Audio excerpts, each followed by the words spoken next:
हाँ शाहरुख के बता, क्या निकला राख में से?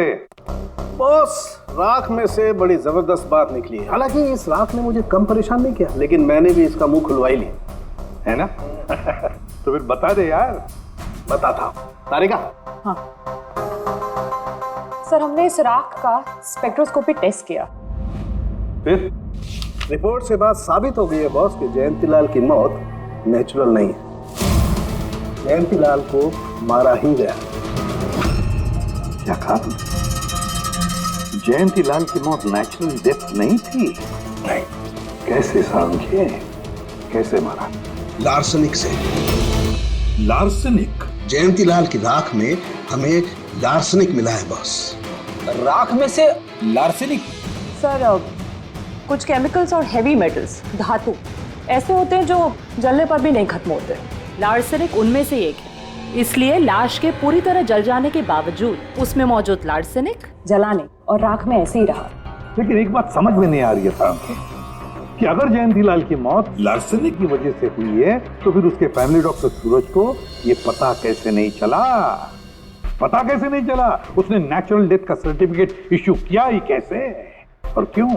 बॉस, अगर लार्सनिक जैसा जहरीला केमिकल इंसान के शरीर में एक साथ बहुत ज्यादा मात्रा में पहुंचा दिया जाए तो इंसान की तुरंत मौत हो जाती है।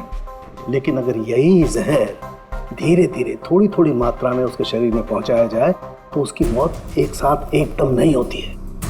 पहले उसकी याददाश्त जाती है, फिर उसे अजीब अजीब से सपने आने लगते हैं, उसे हेलुसिनेशन होने लगता है, भ्रम होने लगता है, फिर पागलपन के दौरे पड़ते हैं।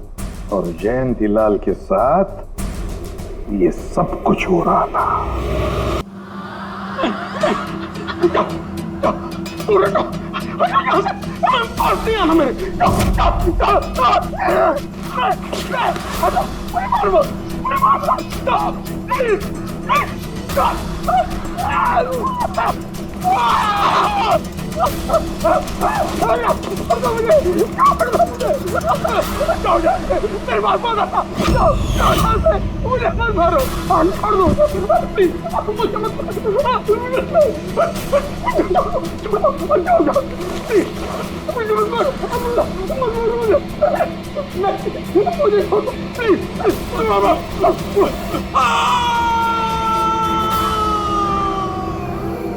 छोड़ दो मुझे, मारो मत मुझे।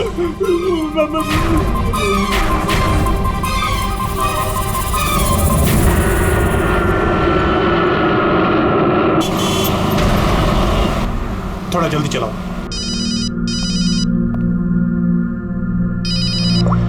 Hello, ACP Pradyuman.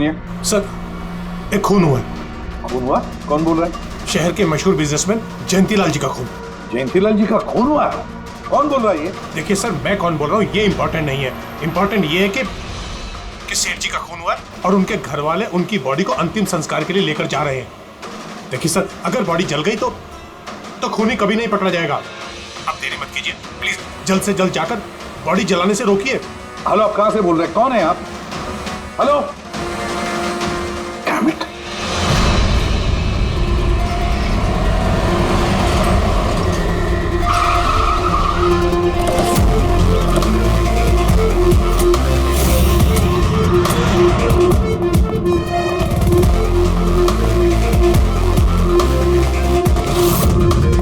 अरे कौन है आप लोग?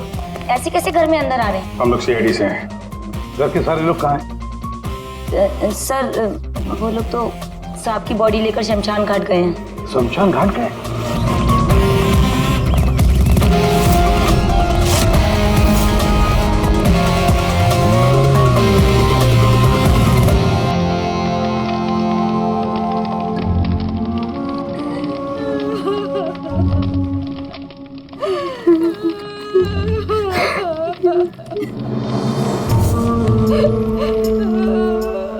क्या बताऊं मैं? यकीन नहीं हो रहा कि जयंती भाई अब हमारे बीच नहीं है। 15 साल पुरानी दोस्ती थी मेरी। वो तो मेरे बड़े भाई जैसे थे। पता नहीं ये सब कैसे अचानक से हो गया।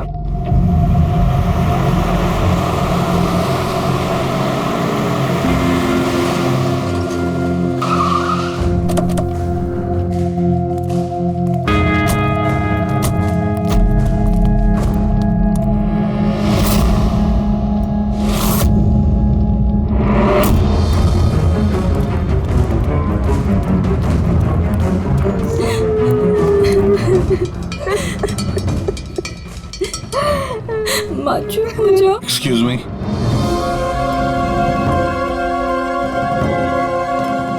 देखिए हम लोग सीआईडी से हैं। जयंतीलाल जी के परिवार वालों से मिलना चाहते हैं। मैं जयंतीलाल जी की पत्नी दीपा। दीपा जी, हमें पता है ये सही समय नहीं है पूछताछ करने की, मगर क्या करें, वो जयंतीलाल जी की मौत के बारे में हमें कुछ पूछताछ करनी है। पूछिए, क्या पूछना चाहते हैं आप लोग? आप सुशील जयंती, उनका बड़ा बेटा।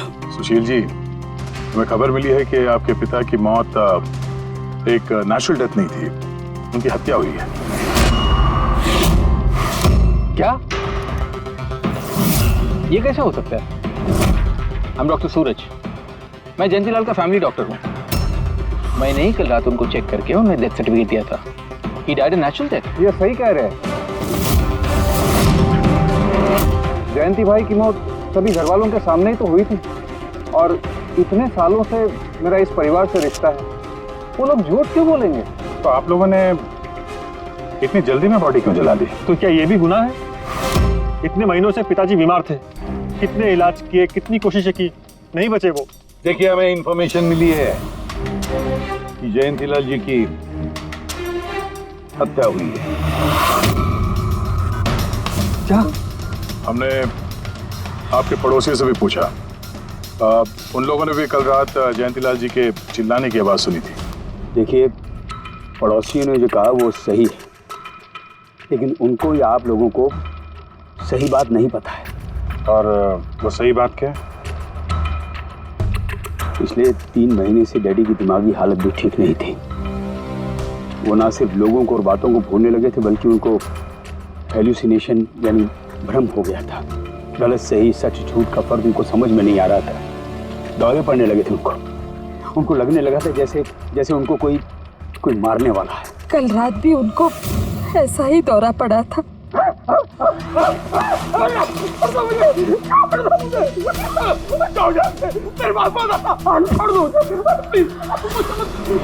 शांत, कूल। इंजेक्शन गई। Fast, come fast. डैडी, शांत, रिलैक्स। कुछ नहीं होगा। पापा संभालो क्या? बच्चों की तरह क्यों जिद कर रहे हो? सुशील जी, उनका स्लीव ऊपर करो।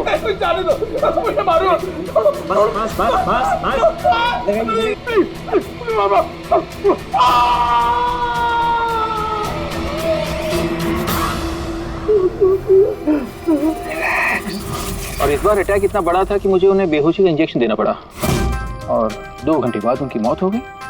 मैं आपको सारी डिटेल्स दे सकता हूँ, उनकी मेडिकल रिपोर्ट्स, मेडिकल हिस्ट्री, दवाइयाँ, सब कुछ दे सकता हूँ मैं आपको। हो गई तसल्ली आपको? अब हम अपना काम कर लें। इतनी जल्दी भी क्या है हेमंत? जरा सच तो सामने आ जाए।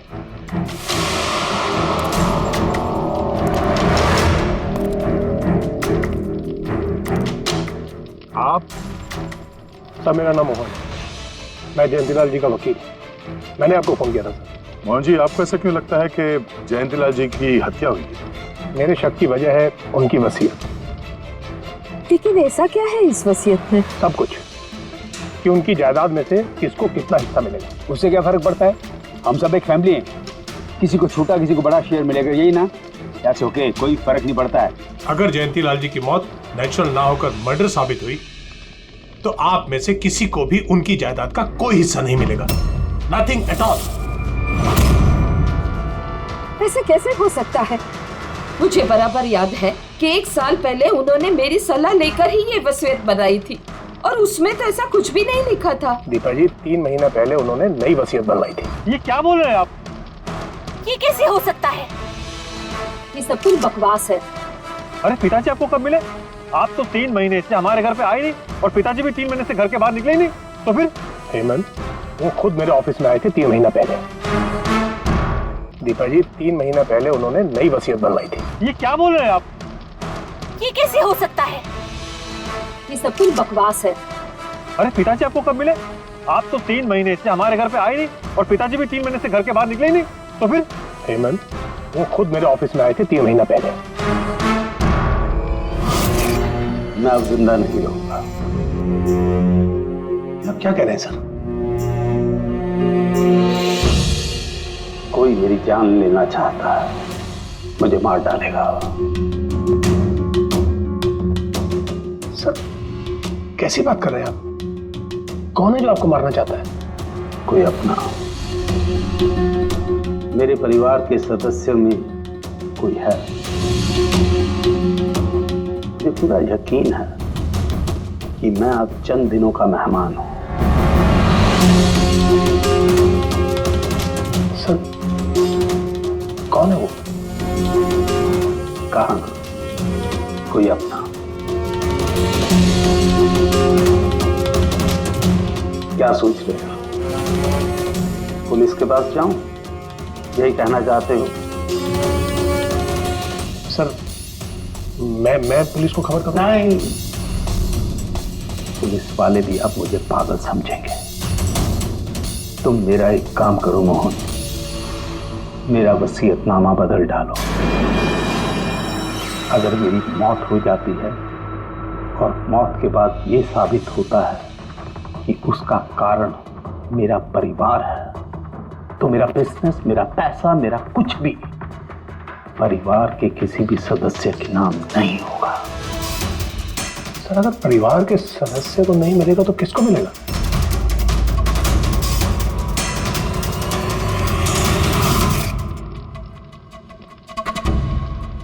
हमें नहीं तो किसे मोहन?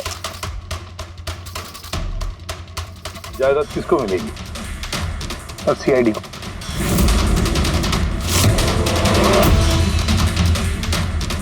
क्या बकवास कर रहे हैं आप? जी सर, अगर जयंतीलाल जी की मौत हत्या साबित होती है तो उनकी सारी जायदाद जो कि लगभग 5,000 करोड़ है वो सीआईडी को और पुलिस वेलफेयर डिपार्टमेंट को मिलेगी। ये क्या मजाक कर रहे हैं आप? ऐसा कैसे हो सकता है? हो सकता है अगर उनकी मौत हत्या साबित हुई तो। लेकिन उनकी तो हत्या हुई नहीं, हम वहीं तो थे। जो कुछ भी हुआ हमारे सामने हुआ है। उनकी हत्या हुई है या नहीं वो हम पता लगा लेंगे। अरे आप कैसे पता लगाएंगे? बॉडी तो है ही नहीं। बॉडी जल चुकी तो क्या हुआ, राख तो है। जब तक ये केस सुलझती नहीं तब तक जयंतीलाल जी की राख हमारी कस्टडी में रहेगी। अरे लेकिन सॉरी मैम।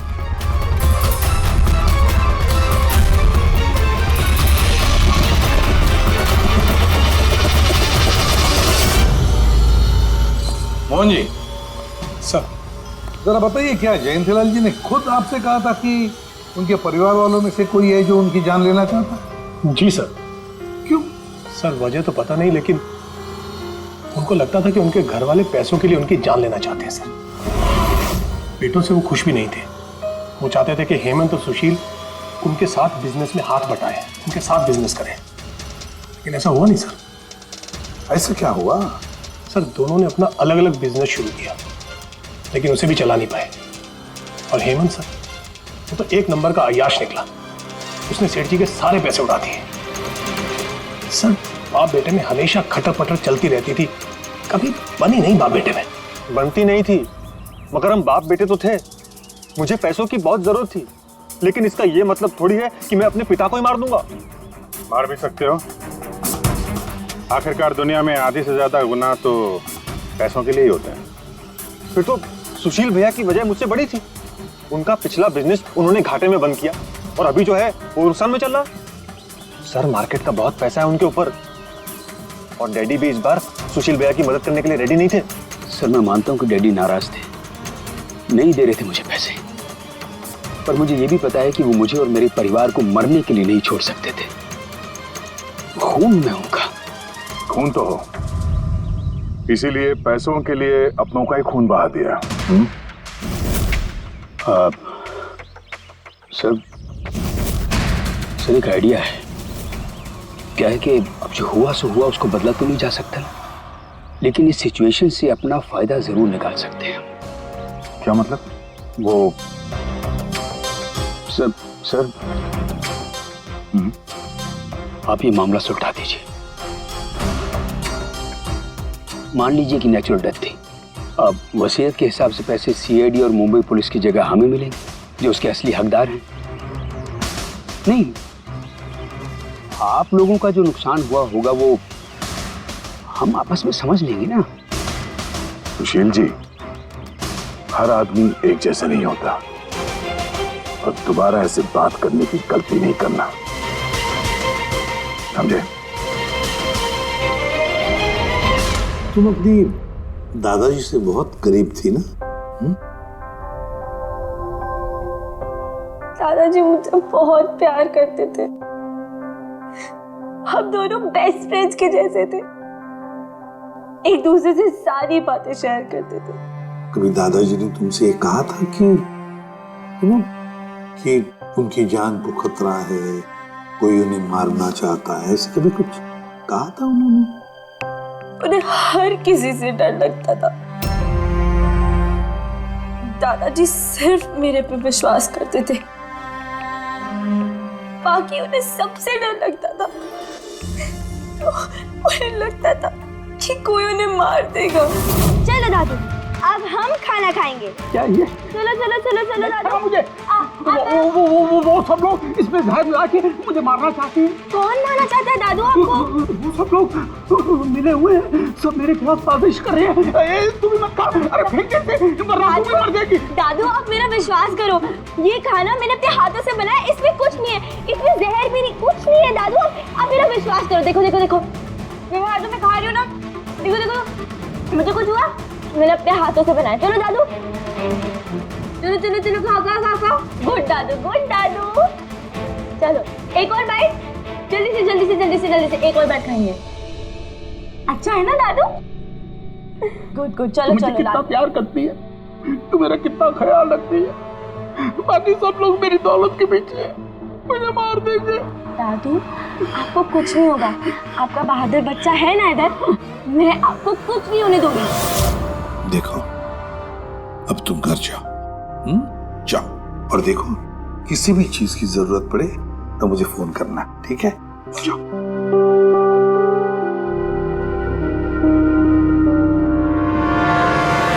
हाँ सारुके, बता क्या निकला राख में से? बॉस, राख में से बड़ी जबरदस्त बात निकली है। हालांकि इस राख ने मुझे कम परेशान नहीं किया, लेकिन मैंने भी इसका मुंह खुलवा ही लिया, है ना? तो फिर बता दे यार। बताता हूं। तारिका? हाँ सर, हमने इस राख का स्पेक्ट्रोस्कोपी टेस्ट किया, फिर रिपोर्ट से बात साबित हो गई है बॉस कि जयंतीलाल की मौत नेचुरल नहीं है, जयंतीलाल को मारा ही गया। क्या कहा तुमने? जयंतीलाल की मौत नेचुरल डेथ नहीं थी? नहीं। कैसे सारुके, कैसे मारा? लार्सनिक से। लार्सनिक? जयंतीलाल की राख में हमें लार्सनिक मिला है बॉस। राख में से लार्सेनिक? सर कुछ केमिकल्स और हेवी मेटल्स, धातु ऐसे होते हैं जो जलने पर भी नहीं खत्म होते। लार्सेनिक उनमें से एक है, इसलिए लाश के पूरी तरह जल जाने के बावजूद उसमें मौजूद लार्सेनिक जलाने और राख में ऐसे ही रहा। लेकिन एक बात समझ में नहीं आ रही है सारुके, कि अगर जयंतीलाल की मौत लार्सेनिक की वजह से हुई है तो फिर उसके फैमिली डॉक्टर सूरज को ये पता कैसे नहीं चला? पता कैसे नहीं चला? उसने नेचुरल डेथ का सर्टिफिकेट इश्यू किया ही कैसे और क्यों? बॉस, अगर लार्सनिक जैसा जहरीला केमिकल इंसान के शरीर में एक साथ बहुत ज्यादा मात्रा में पहुंचा दिया जाए तो इंसान की तुरंत मौत हो जाती है। लेकिन अगर यही जहर धीरे धीरे थोड़ी थोड़ी मात्रा में उसके शरीर में पहुंचाया जाए तो उसकी मौत एक साथ एकदम नहीं होती है। पहले उसकी याददाश्त जाती है, फिर उसे अजीब अजीब से सपने आने लगते हैं, उसे हेलुसिनेशन होने लगता है, भ्रम होने लगता है, फिर पागलपन के दौरे पड़ते हैं। और जयंतीलाल के साथ ये सब कुछ हो रहा था। लार्सनिक? जी हाँ, लार्सनिक। और इससे यह साबित हो गया कि जयंतीलाल जी की मौत बीमारी से नहीं बल्कि उनका खून किया गया। लेकिन ये किया किसने? वही पता करने हम लोग यहाँ हैं। अभिजीत, जयंतीलाल जी का कमरा चेक करना पड़ेगा। Okay sir.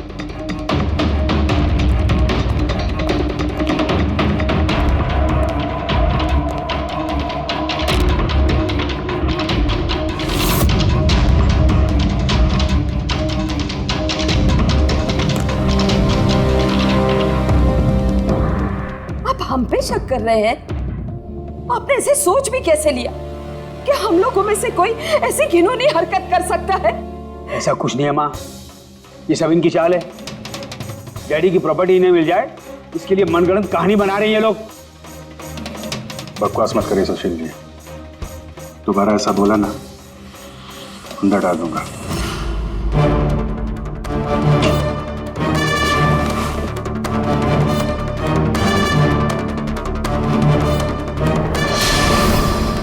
आप धमकाकर हमें चुप करा सकते हैं लेकिन कुछ साबित नहीं कर सकते।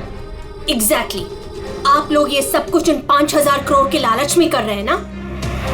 बोल चुके आप लोग, अब बस सीआईडी को अपना काम करने दीजिए। क्या मजाक नहीं चल रहा है? एक आदमी का खून हुआ है, खून। तो आप सबकी भलाई इसी में है कि हमारे साथ कोऑपरेट करें। अच्छा, अब सीआईडी धमकाने भी लगी है। ये धमकी नहीं है, ये आशी आशीष आशी बेटा, आशी क्या हो गया? आशी बेटा, आशी बेटा उठो। आशी आंखें खोलो, क्या हो गया तुम्हें? आशी आशी बेटा क्या हो गया? अरे जरा देखो इसे भी, क्या हो गया मेरी बच्ची को? आशी क्या हुआ? आंखें खोलो गया। आशी बेटा, आशी बेटा, आशी आशी क्या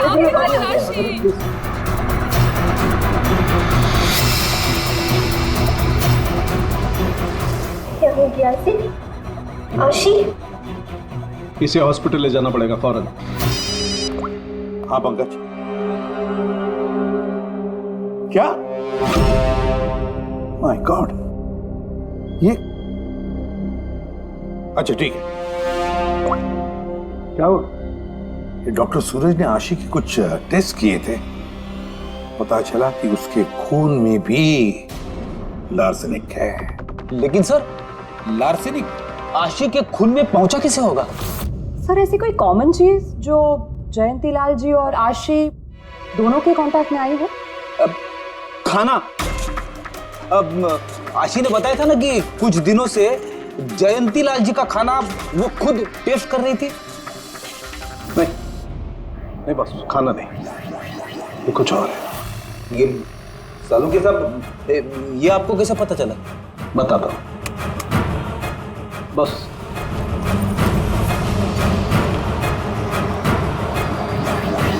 ये है वो बाल जो हमें जयंतीलाल के हेयर ब्रश में से मिला है। अब लार्सेनिक तो अधिकतर नाखूनों में और बालों में ही जमा होता है। तो जब हमने इस बाल के छोटे छोटे टुकड़े करके एनालिसिस किया तो रिजल्ट आया ये। और सर हमने इन टुकड़ों का एटॉमिक अब्जॉर्प्शन टेस्ट किया तो पता चला कि दूसरे केमिकल्स के साथ साथ इसमें लार्सेनिक भी है। अब क्योंकि बाल धीरे धीरे बढ़ते हैं इसलिए हमने इस रिजल्ट को कैलेंडर के साथ टैली किया। बॉस, तब हमें पता चला कि जयंतीलाल को ये लार्सेनिक 8 से 10 दिन के गैप में दिया जा रहा। और 8-10 दिन के गैप में? इसका मतलब जो भी है, जयंतीलाल को हर 8-10 दिन के इंटरवल पर लार्सेनिक दे रहा था, धीरे धीरे मार रहा था। और इसकी शुरुआत हुई बॉस 3 महीने पहले। 3 महीने पहले? सर हाँ, फिर तो खूनी जयंतीलाल जी के घर वालों में से कोई नहीं होगा। परिवार वाले 8-10 दिन तक इंतजार क्यों करेंगे? एक ही बार में मार देंगे। फ्रेडी, परिवार वाला भी तो जयंतीलाल को धीरे धीरे मार सकता है ताकि किसी को उस पर शक ना हो। सर पिछले 3 महीने से कुछ मसाज करने वाले आ रहे थे, मैंने बताया तो था आपको। हाँ, चेक कर चुके हैं हम उनको। उनके अलावा और कोई आता था क्या? कोई एक हो तो बताओ। उनके दोस्त, पुराने बिजनेस पार्टनर और ऑफिस के स्टाफ वगैरह बहुत सारे लोग आते रहते थे घर पे। जी, डैडी बहुत सोशल थे। लोगों से मिलना जुलना, पार्टीज में जाना उनको बहुत अच्छा लगता था। इसीलिए जब उन्होंने बाहर जाना बंद कर दिया तो लोग उनसे मिलने घर पर आने लगे। लेकिन इन लोगों को हम अच्छी तरह से जानते हैं सर, इनमें से कोई ऐसा नहीं कर सकता है। भाभी देखिए ना, ये कैसा निशान लगा है। 4 बार धोया, 4 बार छुटाया, फिर भी नहीं हट रहा। अरे ठीक से धो ले, साफ हो जाएगा। अरे भाभी कितनी बार रगड़ा, नहीं जा रहा। और जाएगा भी नहीं, क्योंकि ये दाग खून का है। खून? जी हाँ, सुनिए, आपके कुर्ते पे ये खून का दाग कहाँ से आया? आपको कहीं चोट लगी है क्या? क्या हुआ आपको? मुझे नहीं पता। अरे मुझे मेरे कुर्ते पर कहाँ से आया? मैं खुद हैरान हुआ था कल जब मैंने इसे देखा। तो कल लगी आपको ये चोट? नहीं, मुझे कोई चोट नहीं लगी। हाँ, जब मैं कल लोगों से मिल रहा था तब ये खून का दाग लगा मुझे।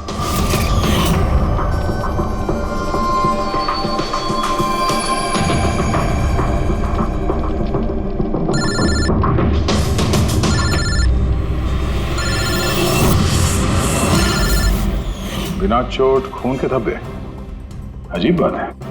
वही तो। और कुछ हुआ था कल? कोई खास बात? नहीं सर, और कोई खास बात नहीं। साहब, एक बात अजीब हुई थी। क्या? कल सुबह मुझे गार्डन में कांच के कुछ टूटे हुए टुकड़े मिले थे। कांच के टूटे हुए टुकड़े? तो फिर? साहब, उन टुकड़ों में खून लगा हुआ था। क्या? कांच के टुकड़ों में खून लगा हुआ था? जी। कहाँ पर है वो? अब वो तो मैंने कचरे के डिब्बे में डाल दी। इस कुर्ते पे खून, कांच के टुकड़े पे खून। कहाँ देखे थे वो कांच के टुकड़े तूने? ये देखिए, यहाँ पर मिले थे मुझे कांच के टुकड़े। यहाँ पर? जी।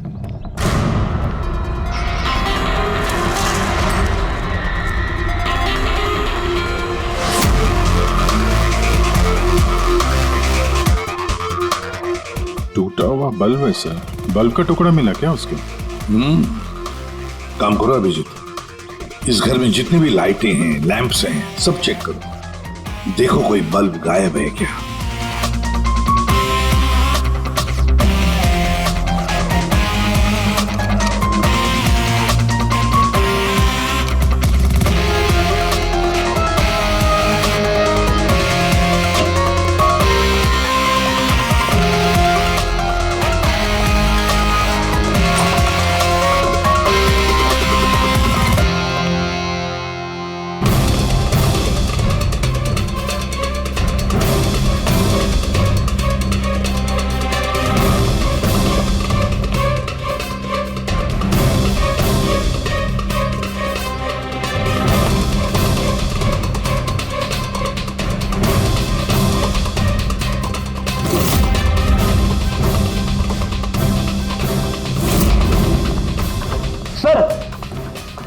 सब जगह देख लिया, कांच का टूटा हुआ सामान कहीं पे भी नहीं है। सर कुछ नहीं मिला।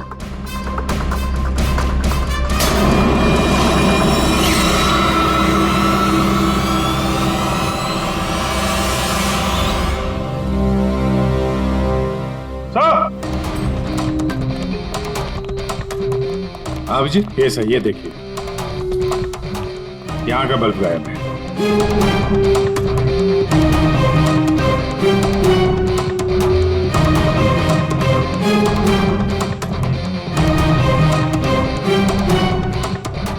बड़ी अजीब बात है, ये लैंप तो बिल्कुल ठीक था। मैं और दादू इस लैंप के नीचे काम भी किया करते थे। और जिस तरह दादू की मौत हुई तब भी ये लैंप ठीक था, इसमें बल्ब था और ऑन था।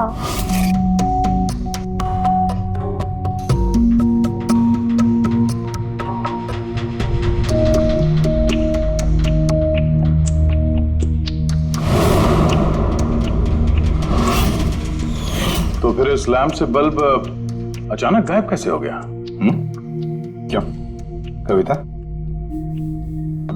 नहीं साहब, मुझे कुछ नहीं मालूम कि बल्ब कैसे गायब हुआ, किसने निकाला, मैं कुछ नहीं जानती। लेकिन सर, ये बल्ब कोई गायब करेगा क्यों? सर, इस बल्ब का और इस लैंप का कुछ ना कुछ तो लेना देना है इस केस में।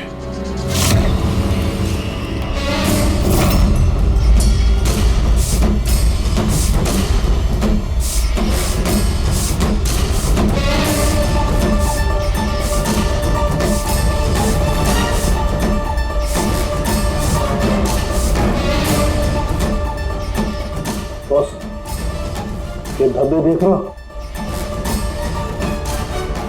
ये धब्बे लार्सनिक के हैं। लेकिन लार्सनिक के धब्बे पूरे लैंप पर कैसे? बॉस, हुआ ये होगा, खूनी जयंतीलाल जी के घर पे आता होगा हर 8 या 10 दिन में। नमस्ते साहब। साहब ऊपर है अपने कमरे में।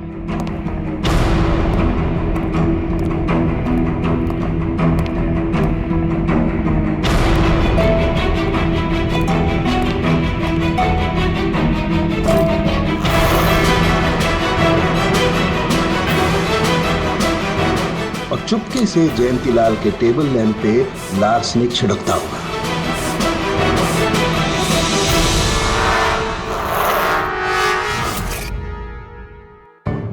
शायद जयंतीलाल जी हमेशा इस टेबल पर बैठ करके काम किया करते थे।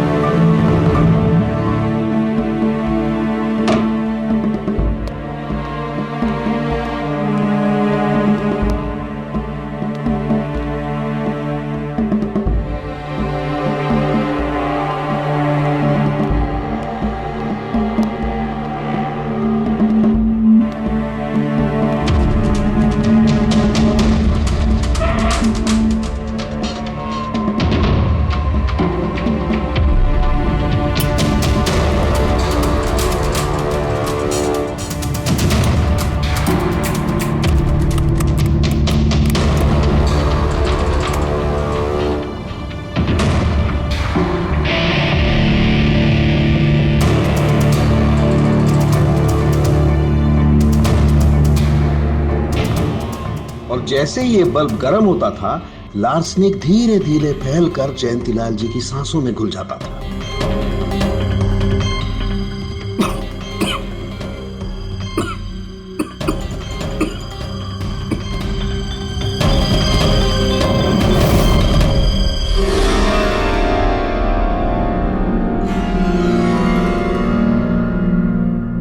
सालों के साथ आशी को लार्सेनिक का इतना असर क्यों नहीं हुआ?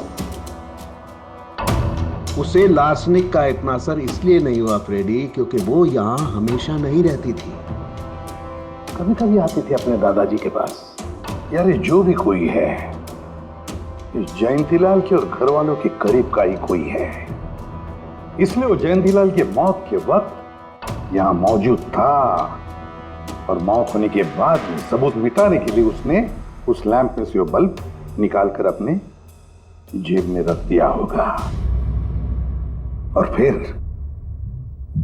सभी घर वालों से मिलते वक्त सुशील जी को भी अपने गले लगा लिया। जैसे सुशील को उसने गले लगा लिया, उसके जेब में जो उसने बल्ब छुपा के रखा होगा वो फूट गया, जिसकी वजह से उसके कमर में जख्म भी हुई और उस जख्म से जो लहू निकला, जो खून निकला, वो सुशील के कपड़ों पर आया। मतलब सर, खूनी घर वालों में से कोई होगा? नहीं फ्रेडी, घर वाला तो नहीं लगता, और घर वाला होता तो बस जेब में रख के थोड़ी ना घूमता। ये तो कोई ऐसा आदमी है जिसके पास वही एक मौका था सबूत मिटाने का, वो चंद मिनट। घर वाला तो कभी भी निकाल लेता। सर उस दिन तो कितने लोग आए थे यहाँ, खूनी का पता कैसे चलेगा? सर उस दिन मीडिया के लोग भी आए थे, कौन आया कौन गया ये सब रिकॉर्ड तो किया ही होगा उन लोगों ने। तो चलो देख लेते हैं किस किस ने सुशील जी को गले लगाया था।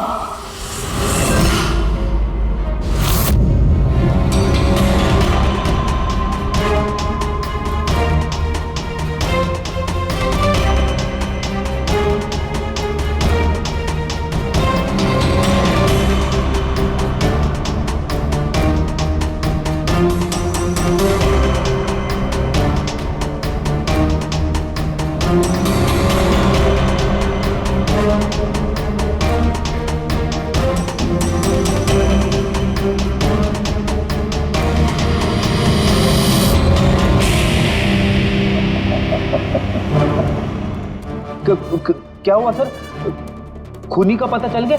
हाँ फ्रेडी, खूनी मिल गया। कौन है?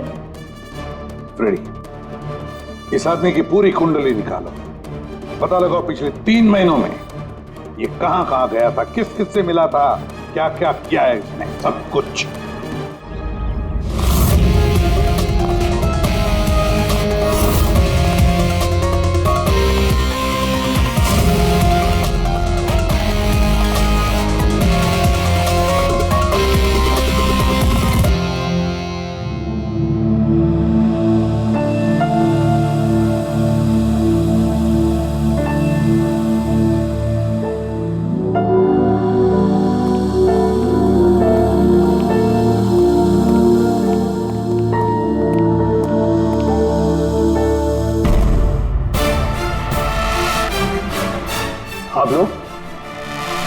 आप लोग फिर यहाँ हैं?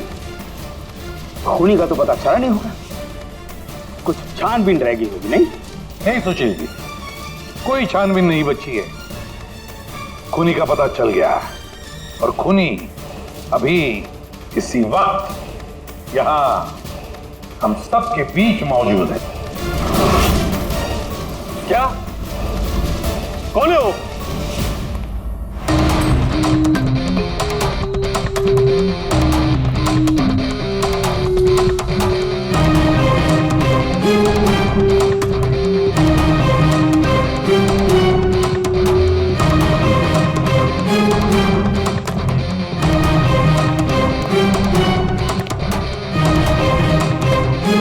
अरविंद जी,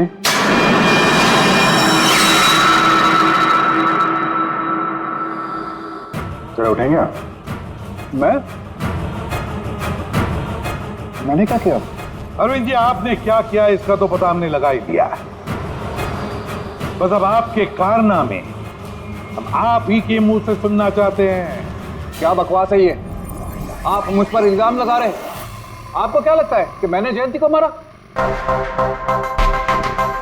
अभिजीत, मौका मिला था, मान जाते तो सबके सामने कपड़े नहीं उतरते। जरा एक कुर्ता उठाना। क्यों? अरे उठाओ सर। क्यों?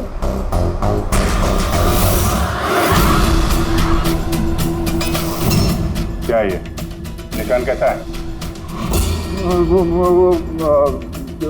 हाँ?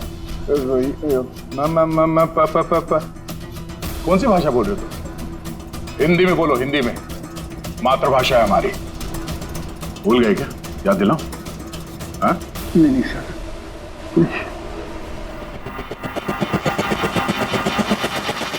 बताता हूँ। नफरत करता था मैं जयंती से। 5 साल पहले हमने एक बिजनेस शुरू किया था। आज ये इतना बड़ा 5000 करोड़ का एम्पायर है ना, वो मेरे मेहनत की कमाई थी। मैंने अपनी जिंदगी की सारी जमा पूंजी इस बिजनेस पे लगाई थी, पर जयंती की नीयत में खोट थी। उसने मुझे धोखा दिया, मुझे मेरी कंपनी से निकाल दिया। तब मैंने सोचा कि जब मौका मिलेगा तो मैं इसका हिसाब चुकता करूंगा।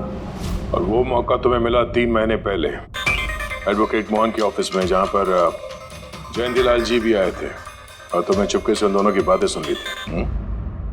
अगर मेरी मौत हो जाती है और मौत के बाद ये साबित होता है कि मेरी किसी ने हत्या की है, तो मेरा बिजनेस, मेरा पैसा, कुछ भी मेरे परिवार के किसी भी सदस्य को नहीं मिलेगा। सर, अगर परिवार के सदस्य को नहीं मिलेगा तो किसको मिलेगा? CID को, जो मेरा मर्डर इन्वेस्टिगेट करेगा। मुझे लगा अच्छा मौका है। जयंती लाल को मारूंगा मैं और शक जाएगा उसके परिवार पर। और इसीलिए तुमने जयंती लाल की तरफ दोस्ती का हाथ बढ़ाया, एक नया प्रपोजल लेकर। क्यों? मेरे दिमाग में एक आइडिया था जिसके लिए मेरा उसके घर बार बार जाना जरूरी था।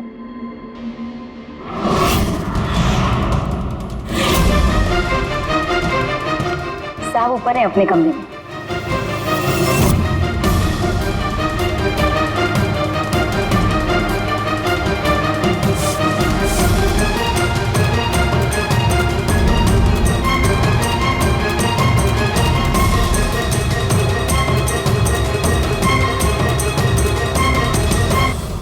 लेकिन एसीपी साहब, आपको इन पे शक कब हुआ? दीपा जी, जयंतीलाल जी की अंत्येष्टि के दिन जो मीडिया कवरेज हुआ था, जो मीडिया वालों ने वीडियो फुटेज लिया था, उसकी मदद से जयंतीलाल जी के अंत्येष्टि के दिन घर के बाहर जो इन्होंने कुर्ता पहना था, शमशान भूमि पर वो कुर्ता बदल दिया गया था, क्योंकि उस पर खून जो लगा हुआ था। क्यों अरविंद जी?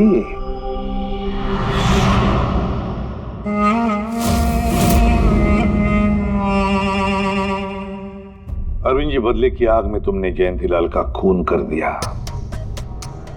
क्या मिला तुम्हें? कैसा सुख मिला? गलत किया तुमने, गलत किया। Freddy, thank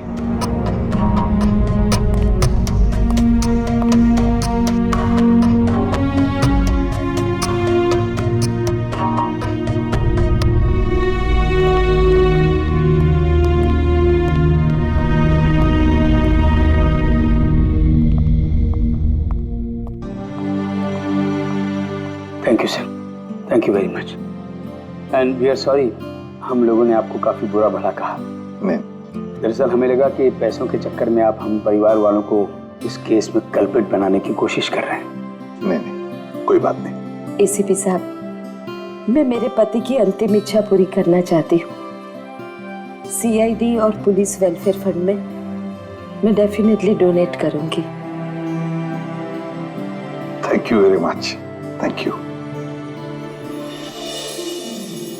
thank you so much sir कि आपने मेरे दादू को इंसाफ दिलाया। God bless you.